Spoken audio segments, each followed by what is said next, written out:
And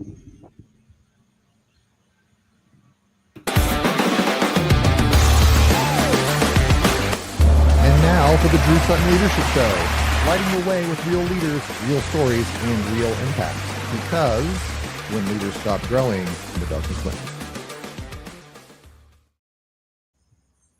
All right, welcome to another amazing episode of the Drew Sutton Leadership Show. Today, Timothy Tweet is on the show for us. Timothy is the founder of Proper Pilots, a mobile native zero-cost platform that simplifies flight training for students and instructors and schools. A commercial pilot, certified flight instructor, and former flight school owner, Timothy built the platform from firsthand experience in aviation. His career spans the U.S. Air Force, law enforcement, media, and startups. As a broadcast journalist in the military, he shared stories across global networks. He's also hosted podcasts and performed stand-up, combining communication and leadership across every role.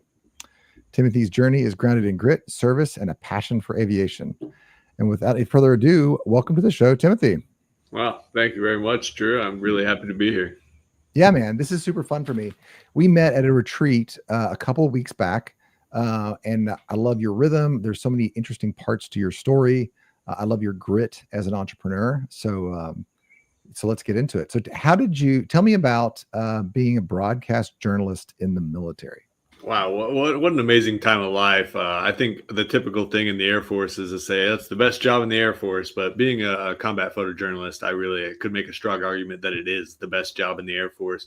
I went to probably about 120 countries before I turned 21. Filled out a bunch of passports, just got to meet with every kind of culture and every kind of person and just broaden my horizons and my perspective. And I really honestly think travel is the best education. And I guess I forewent my 4-year education for traveling. And I'm really happy that I've done it. No, that's exciting, man. I always tease Air Force guys that end up on the ground. So you joined Big Blue and you said, you know what I want to do? I want to run around on the ground. So I really caught the flying bug when I was being a combat photojournalist, because although, typically on the ground when you're riding, I was constantly getting flown from country to country in this aircraft or that aircraft, and just space available on this helicopter, space available on this KC-135. So I have crazy stories about riding in the back of, C-7s with a submarine in the hole with me while I'm strapped to the wall. And yeah, it was a wild way to get around the world. But you're right. I was mostly working on the ground, but I got to fly a lot. No, that's exciting. One of the things I love about my military brethren, I didn't get to serve, but I got to spend a career helping as an engineer, is the amount of cool equipment that you guys get to be around 24/7. It's so cool. What was your favorite piece of equipment that you got to be around? Absolutely. Back of a KC-135, you're laying down flat and you're operating the boom for the refueler and refueling an F-16 in air over the Atlantic from flying from New York to Spain. Rode a naval air station over there. Got to actually operate at the boom and refuel a jet, and that was just, that was probably the coolest, definitely the most expensive equipment. Yeah. I have a good friend that flew one of those, and he was telling me, he can tell me now, but he said, yeah, I got to refuel the prototypes for the F-22. So, oh, wow. Right? Like absolute machine. Yeah. And can you imagine doing that like before that was released, like this like space agey, super sleek fighter? Anyway, very cool. Very cool. All right. What is your, you said how many countries before you were 21? 120. Yeah, so that would be 2 full passport, 60-page passports that are completely filled out. Do you still have them? I do. Oh yeah, absolutely. They hole punch them, so they're not really like useful, but yeah, but that's a memory book right there. That's cool. That's right. Yeah. So all sorts of different cultures. What is your favorite, besides America, of course? What is your favorite culture? What was the either favorite or like most jarring, where you were like, I was not expecting that? Goodness. There are so many just phenomenal cultures, and it's amazing how they just see the world in a slightly different way, but maybe they get to the same idea or the same product as we would in the United States, but they get there in a different way. And I love to see that. I would say my absolute favorite culture, it's between Thailand and Italy, which are totally different. But Thailand, there's just, there's a pretty strong Buddhist presence. It's very like, hey, life's coming at you. You're gonna do what you can. You're gonna give it your best, and you're gonna smile and be happy and try to help people along the way. And then Italy has this totally opposite perspective that kind of ends up in the same place, where it's like, look, I'm doing this for my family and our lives and our legacy. And it ends up working the same way, because although you're working for your legacy and your family in Italy, you realize that you attract more bees with honey than you do, I don't know, something not sweet. And so like it ends up being very similar when you get tied into that Italian culture and kind of accepted into it. An amazing opportunity where I was stuck. I got hosted at an Airbnb at a winery, and this guy has owned it in his family for 6 generations. And the way that, I mean, he would just trade wine for cheese in the local town, and like that, they lived there. They didn't need money. They just traded wine and grappa that they distilled, which is essentially Italian moonshine. And they would just trade and barter for, I mean, cars and 4-wheelers and everything, every modern amenity. But it's amazing to see how that legacy built, and how it's really like, well, if you're just nice to people and you're good with people, you're going to get what you need. And in Thailand, it's a very similar thing, but just totally come at a different way. I love that. I got to go to Italy for work, and I have a similar fondness for the country. Just gorgeous country. It's one of those, it's kind of like Colorado. You go out there and you're like, it can't be this pretty. And then you get out there and you're like, well, I guess it is that pretty. I can't justify where I'm living right now. Yeah, I get that. Yeah, I actually grew up on the West Coast, so I miss the mountains and the ocean, but I'm lucky enough to fly around and fly my own airplanes enough that I still get to see the pretty things. Yeah. So let's talk about flight. I always tease pilots. I say, you know how to tell if there's a pilot at your party? Oh, he'll tell you. But having flown a little bit myself, I'm not a pilot, but having flown a little bit myself in smaller vehicles, it's addicting. It's magical. It maybe is the most freeing thing you can do. Like, you can get in a car and you can drive somewhere, but you're just kind of earthbound. But when you start flying, that 1 mile of runway gives you the whole world. Give me an emotional reason that you love flying. Like, how does flying hit you in the field? The way that I explain that to people that aren't pilots is, hey, do you remember when you got your driver's license? You were 16 and you went on the interstate for the first time, and you're like, he's going to merge. That guy's going to merge. I don't know who's going where, but you're going 60, 70 miles an hour, and you can just feel the world kind of shrink a little bit because of your ability to travel across it has improved so dramatically beyond really the history of mankind's ability to travel. The first time that you fly solo in an airplane, you're at 100, 120 knots, and there's no lights and there's no cars. And I mean, you got a lot of buttons and you got a lot of things to do and think about. But as soon as you get over that and you feel comfortable up there and you're all by yourself, man, the world you can just feel it get smaller, and your ability to travel across it improves so drastically. It's an amazing feeling. I love that. How long does it take to get my first solo? So here I am, I'm a guy, I'm a driver, have average intelligence. What does it look like to go from 0 to my first flight? I can get you to your first solo flight in 2 weeks. The legal requirement is 15 hours in the airplane with an instructor before you're allowed to solo. Now, most people don't solo at 15 hours because they're just not quite ready. There's a lot of things that go into that based off of, do I trust you with my airplane and my insurance? But minimum says 15 hours. And I would say if you're a dedicated student, you're flying 4 times a week, you're gonna be at that 15 hours in less than 2 weeks. That's crazy. Actually, in my brain, I guess I thought of it as 40 hours, but man, 15, if you're on the ball, that's so about, my son, I have twin boys. They're both 15. One of them wants to be a pilot. This is from like 9 years old. He's going to be an F-22 pilot. His email address is first name, last name, f22.@gmail.com. Like, gonna be a pilot.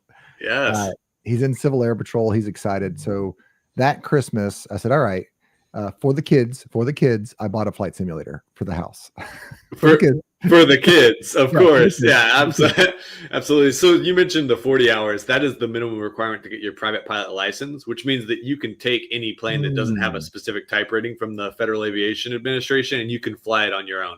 But your solo, is something that your instructor signs off while you have a student pilot's license that just says that you, in this specific plane, in this specific airport, at this specific area, you are allowed to fly it solo. So they are slightly different, but yeah. So 40 hours is the minimum for you just buy a plane and go. 15 is the minimum for you to be in a program and get signed off for your solo. I love it. I love it. Yeah, that makes sense. So it's like a graduated licensing. Like actually my boys are 15 and in Kentucky, we just changed the law where they have to get 60 hours of driving. So I'm more than an airplane. Yeah. More than, yeah. So my hobby right now actually is going driving in the school parking lot with my kids. That's my current hobby.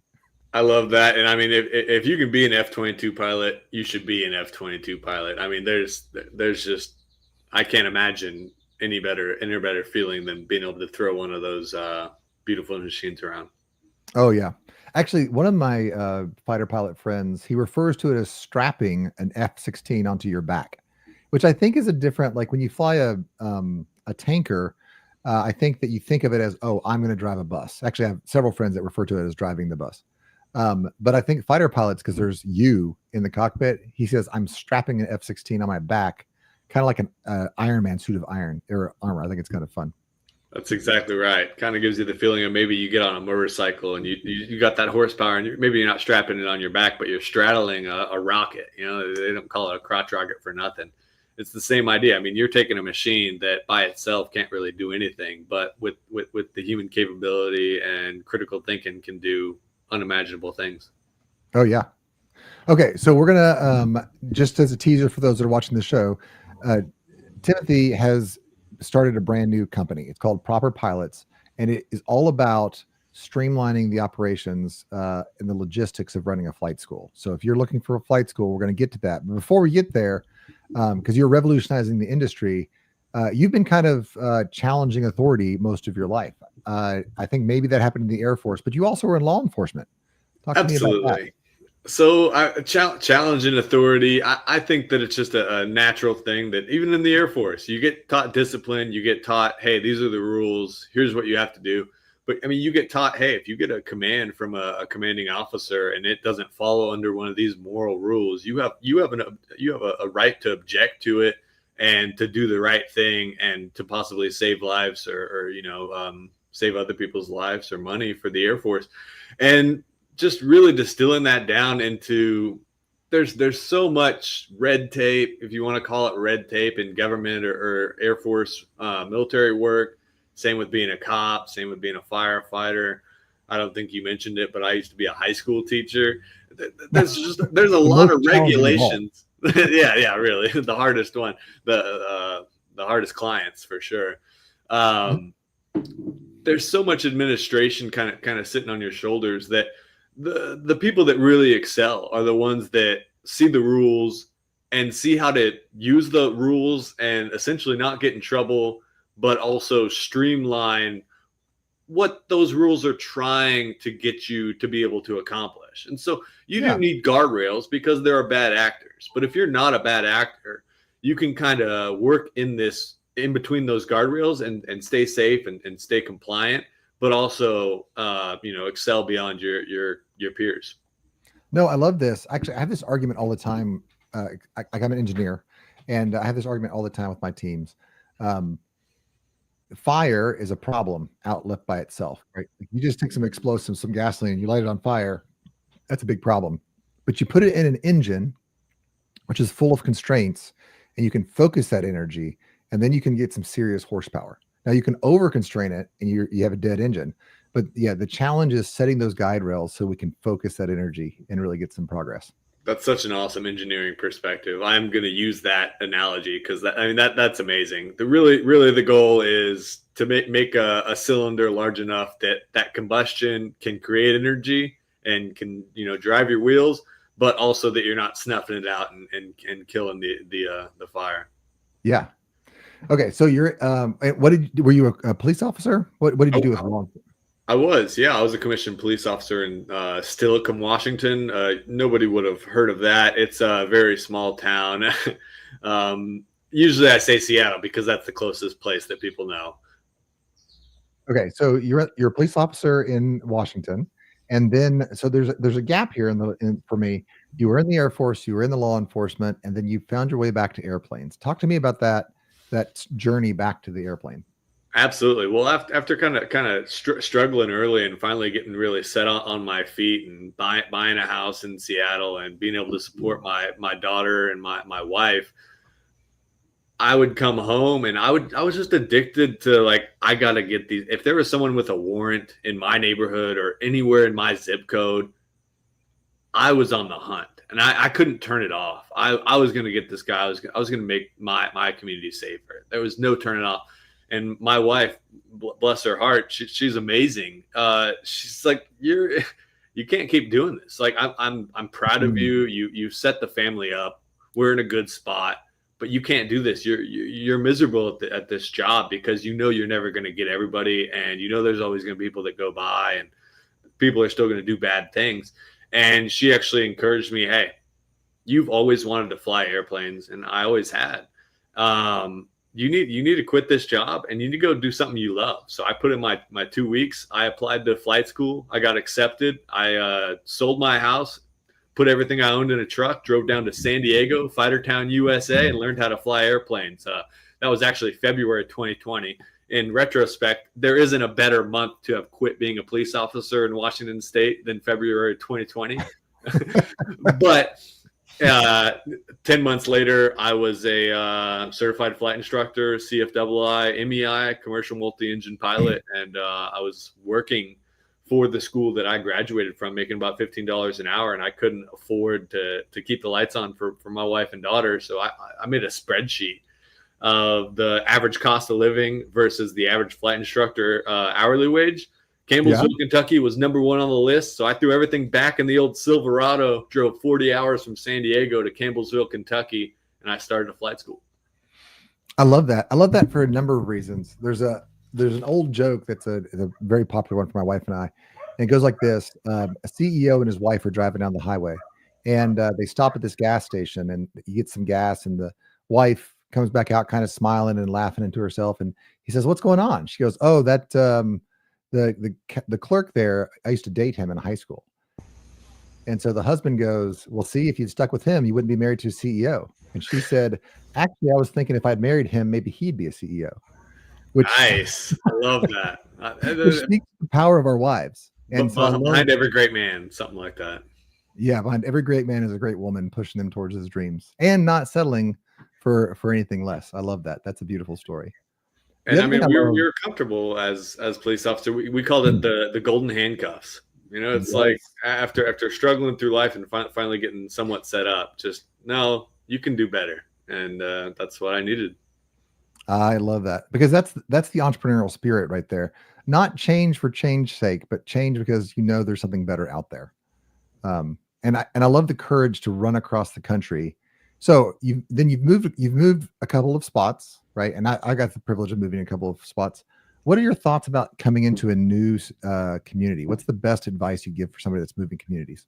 Goodness, it's just general life advice. Be as helpful and as respectful as you possibly can be to everyone you meet, and you're going to be all right. I love it. Because the truth is, as you transition from flight instructor to CEO, and then all the things that are going to happen in the future for you here, you might be in the same spot, but you're still changing communities. You are. Yeah, absolutely. And you're constantly meeting new people. You're constantly finding out people that you can help, that can help you, and being respectful and just being as polite as you can manage. It's just the only way I know how to go through life. I love it. All right. So law enforcement, a couple of moves across the country. You're now a flight instructor, and you said to yourself, I need to keep this place safe too. I'm not satisfied with where we're at. So when did you decide to start doing proper pilots? Absolutely. So about 4.5 years ago is when I started the flight school, and immediately I was like, okay, I need to get a system to manage this business to help me run this, because I'm just a guy. I can't do all this. And I looked at some of the options for flight school management systems and scheduling and just everything that goes into it, and they were terrible. I mean, it was paperwork. It was clunky desktop software. It was 20, 30 years old, needed to revamp. and they're charging $1,200 a month. That's how much they wanted from me. And I said, you know what? I'm going to take that $1,200 a month and I'm going to spend it on making a system that destroys this old system. Really. I love that. All right. So you're bootstrapping the system. How do you figure out what feature to start with? So this is kind of for the audience that's in the entrepreneur space. You have just like a flood of things. Well, I could do this and I could do this. This needs to be solved and that's broken. So we have all of this spiral. How do you decide what to start on first? I've had amazing mentors in the Louisville founder community, and I'm going to throw this one to Jonathan Vanderford. I met up with him, and he told me these companies that really make it big and really make a difference, they start with one verb. What is the one verb of Proper Pilots? What are you really accomplishing for your user or allowing them to do that's better than anything that exists? That's schedule. We started out with Google Calendar for airplanes. That's all it was. You can schedule in seconds instead of texting back and forth with your instructor, going to the desktop, seeing if it's available, seeing if doing all that took 30 minutes, an hour. Really matters on your flight school and your setup. With Proper Pilots, you can get that done in about 3 seconds. So I'm in the consulting business, and scheduling is non-trivial. Like it actually, like it's a huge headache. It takes, if you did this 20 years ago, you'd have to hire somebody to manage this problem. And then I can only imagine scheduling aircraft is even more difficult. How many aircraft do you have at your flight school right now? We have 2 aircraft at my flight school, and Proper Pilots is currently managing 118 aircraft as an application. And how long has it been out in the wild? I got the American flag behind me, so I think I've probably already given this away. Some people like to launch fireworks on July 4th, but Derek and I decided to launch a company. We figured there was no better day to launch anything. Whoa. You're saying that you started Proper Pilots, you launched it on July 4th. 2025. Yeah, less than 50 days ago, we launched properpilots.com. Free, easy to use, mobile native, built by pilots for pilots. And you already have 180 aircraft in the system.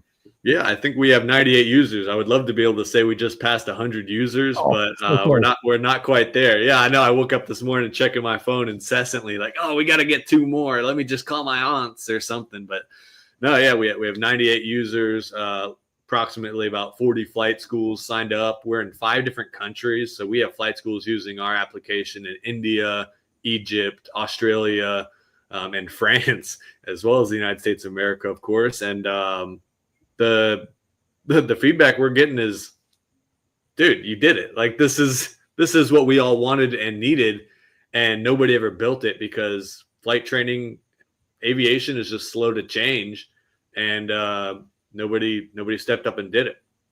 Why do you think that is? Why do you think it takes so long to change?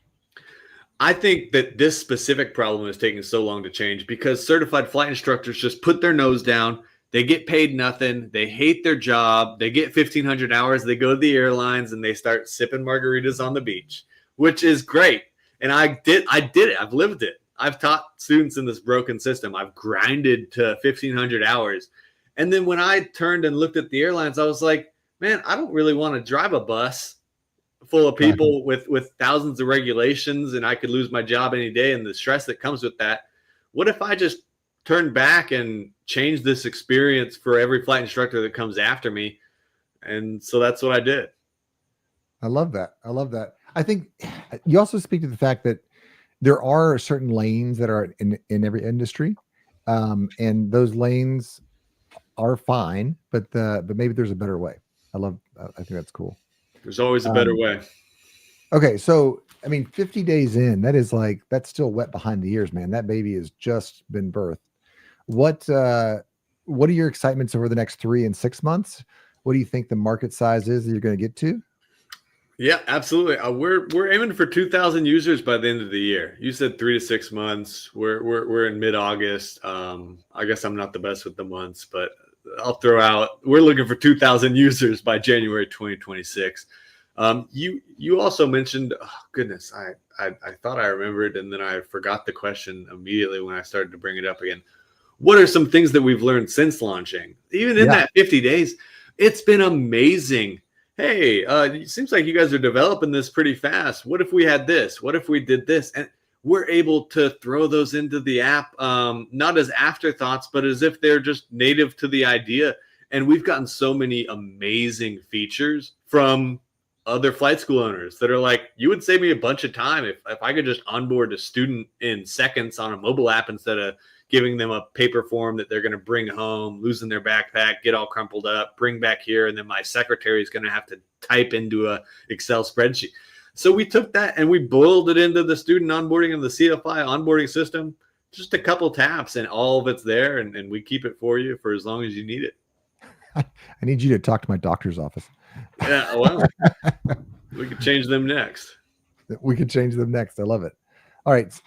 So what is your strategy for outreach? How do you go about expansion? I mean, 50 days, you said 40 flight schools, 40 flight schools. That's a lot. A little bit more than that, actually, but I was just kind of ballparking it. Yeah. I love it. So how do you go about marketing something like this? It's very niche, but it's very useful. What's your marketing roll-up strategy look like? So when I said I was a combat photojournalist in the Air Force, when I'm overseas, what that looks like is like having a camera and maybe a GoPro mounted to your chest while you're on a stack with an M4. But then while you're stateside, what you're doing is running the Air Force's Twitter or their Facebook or their Instagram, or it was never MySpace when I was there. That was a little bit before me, but I tried to date myself a little bit there. So I got this amazing education in content creation, publishing, just social media marketing. And because of that, I'd really attribute a lot of the early success and traction to Proper Pilots to, I just post every day. I just post at the times that I'm supposed to every day. I post things that are relevant to the conversation. I try to keep people live, updated, and, kind of engaged with what I'm doing. Try to keep it as real as I can. Try to tell the story the best I can. And that's really been the only way that we've grown is through LinkedIn, Instagram. And we actually just got a TikTok. It took me a while to get a TikTok. I was like kind of against it, but I just made it yesterday, actually. Yeah, I mean, we've had outrageous growth. I mean, we started in June. Derek and I, my co-founder, met in late May for the first time ever. In June, I created all the accounts and I was like, well, we got to get this thing, like wanted while you're building it, because I didn't really have anything to do while he was building it. And so I just started posting on social media and growing the following. And in June, we went from 0 across the board to something like 60,000 views by the end of the month. And also during that month, I was still kind of bored while I was doing that. And I was like, what is going to be my real job as the founder of this app? And I was like, really, at the end of the day, I'm going to be a salesperson. And I was like, man, I wish I had some sales experience.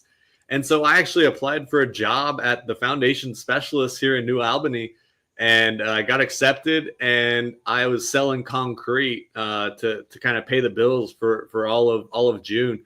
And I sold $205,000 worth of concrete repair in the first month I was there. I considered that my sales training, and I gave him my 2 weeks and said, hey, I really appreciate the training. It's nice to get paid for training instead of paying for it. Yeah. And the whole time I was just posting on social media at 9 a.m. and 5 p.m. every day on every account, and trying to grow the wait list at the time before the app published. And then once the app published, I was pretty much full-time Proper Pilots, and it was just showing people this works. People want it. People need, the demand is real. I love it. What I love about you as a founder, recognizing that you're the key salesman, is I see a lot of really good tech being put together, but it is sales. It's until you learn to sell, it's just a hobby, and a very bad paying hobby at that. Yeah. And you're like, this is the perfect example of how you applied yourself to the sales skill. You went out, just like somebody goes out and learns how to code, you went out and learned how to sell, and then you used all that experience to push the product. I cannot express how important sales is. And it's not like, I don't know, it's not icky. I think a lot of us that are not in sales think of it as icky. Help me, give me some advice as if I'm a new founder about how I should think about sales.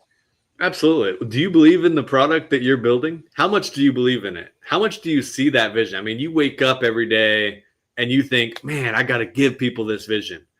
Channel that into how you're actually communicating with your customers. Just channel that vision into every conversation that you have. And then selling doesn't feel icky, like you said, and it definitely is seen that way.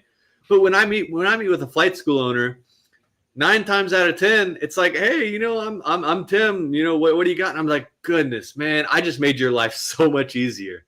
Like, I built this in my garage for my flight school, and it's going to make you a bunch more money. It's going to make your instructors more money, and your students are going to save money in training. Check it out. It's totally free. Of course, it's easy to sell free. But really, I'm selling the vision. I'm selling the vision. I mean, for a flight school operation that's been going 20 years and they've been running the same system, they're still flying planes from the 1970s. This business model doesn't move quick. And so getting these people to move on to a new model or a new system isn't the easiest thing.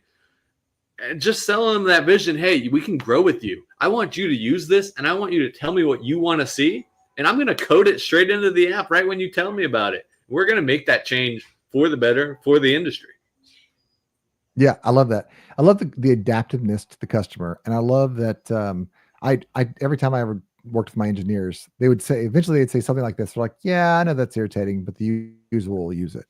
No, the user won't use it. Like, it has to be frictionless. The point is to make it a better way to do the thing that they're trying to get done, and in being tightly coupled. So many people segregate the engineers from the customer, and no, you got to talk to the customer constantly. That's how you make good product. Absolutely. We wouldn't be anywhere if it wasn't me, hanging out with other flight school owners and other certified flight instructors and just shooting the crap on, dude, how can we actually make this fun? How can we make this a job that you want to stay in for a career? Because when you're a career instructor, the quality of instruction goes up. The students that you graduate become much better as commercial pilots. And so safety in the aviation industry increases as a result. Yeah, man. All right, let me talk about industry real quick. Drones in the Ukraine are changing everything, right? Drone warfare. We are now putting grenades on, little $500 drones. We have drone sprayers, right? We have drones are in agriculture. We have in Africa, they're delivering medical supplies via these fixed wing drones, which actually I think is really cool if you've not looked into that. What do you think the future of aviation looks like in a drone / eVTOL world?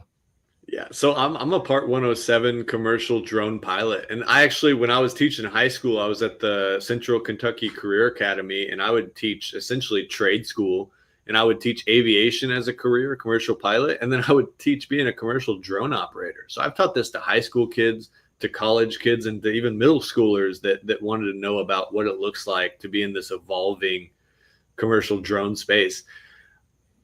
I think that flying is by far and away the fastest way to get anything from A to B. That's Yeah.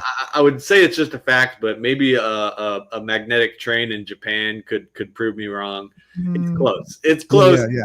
And that's a very, very you got to have rails. You got to have the whole system. With an airplane, you got to have, like you said, a mile of paved runway, and you can go anywhere in the world. Drones, it's even less. You need 3 square feet to get 4 little rotors spinning and get that thing up in the air.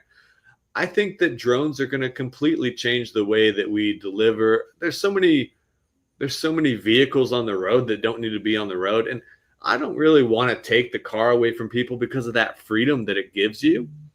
But if we take a lot of the commercial products off the road and we, take that space and we're able to reduce traffic in LA or in Louisville or Seattle, to make it easier for humans to actually enjoy the freedom of driving a car or flying a plane gets more difficult because now you have all the drones in the sky. But we're not really flying fixed wing aircraft from A to B in the same airspace that drones operate in. We're talking about maybe a 3,000 foot ceiling on. If it's a $500 drone, you have a 1,000 foot hard ceiling. Oh yeah, and it's coded in oftentimes. So if you're not, right next to an airport, you're not going to be even involved. Airplanes don't want to be 1,000 feet from the ground. You do not want to be 1,000 feet from the ground in an airplane almost ever. Right. That's like, look, either we're landing this thing or I've done something wrong. Yeah. If you're within 1,000 feet of the ground in a fixed wing aircraft. And because of that, I think the tide raises all boats. As we get more and more efficient, and the little things that we do become less of a task and more of a that's already done. It just frees humans for that creative side, and for that side of kind of enjoying our lives and doing what we really want to do with our time. I love it. I love it. Well, we're running short on time here. I want to give you just kind of a platform to speak to the audience, maybe some of your clients there. Help us understand proper pilots and where you want to go with it. Absolutely. I would grab my webcam here and show you the garage that I'm in where we've built proper pilots. We built this for our own flight school. We saw how much it improved our efficiency. And so I just started telling, some of my flight school buddies around, they were like, "Oh, you have to let us try it." And through that, we kind of have exploded in growth, and we're just glad that people are finding utility in what we've built, Derek and I. And honestly, I'm just so proud to be here in this time of my life, and I'm just happy to be changing an industry that I'm really passionate about. I love it. Well, Timothy is being a little bit modest here. So if you are in a flight school world, if you're a flight instructor, if you own a flight school, hey, even if you're a pilot and you want to get on the airplane more often and more frequently, make sure you connect with Timothy at properpilots.com. Properpilots.com. Try it out. It's free. It's going to revolutionize the scheduling and all the logistical headache that is involved with getting your flight school up and running. And if you're an entrepreneur in the Lexington or Louisville area, or heck, just anywhere, and you're like, hey, how do you get 40 clients in 50 days? And you need some advice, follow Timothy on his socials and reach out to him. Tell him you saw him on the Drew Sutton Leadership Show. With that, we are out.